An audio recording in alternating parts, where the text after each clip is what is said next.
Good day, friends. We still want to continue our class on laws of chemical combination. Don't forget, we have talked about the laws of definite proportion, law of constant composition, law of variable or multiple proportion, and law of multiple proportion. Today, we want to take more questions on JAM by taking this question. JAM 1988 question 3. It says 2.25 gram of a sample of an oxide of copper on reduction gave 2.0 gram of copper. 2.50 gram of another oxide of copper on reduction also gave 2.0 gram of copper.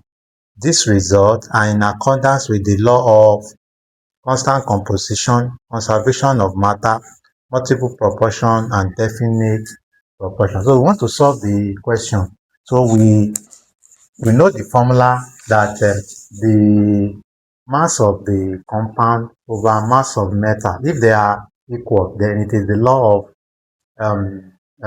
constant composition. And if they are not equal, it is the law of multiple proportion or variable proportion. So let's solve this question. This is 2.25 gram of a sample of an oxide of copper. So this is a compound. We have 2.25 over, give 2.0 gram of copper. That's 2.0. Let's see if it is equal. We also have 2.50 of another oxide of copper on reduction also give 2.0 gram of copper. That's 2.0 gram. So let's evaluate that. We have 2 here, 1, 2 in 2, 1, 2 in 2, 1, 2 in 5. That's 2 and 5 like that. We have 2 in 2, 1, 2 in 5, 2. Remainder 1, 2 in 10, 5. We can see that 1.125 is not equals to 1.25.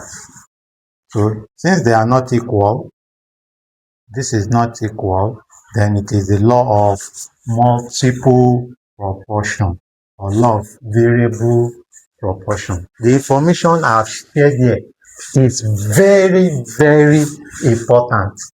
Let's share it to all our students. There are some parents, there are some students that are bereft of this information. Your duty or your help is to share it across to them.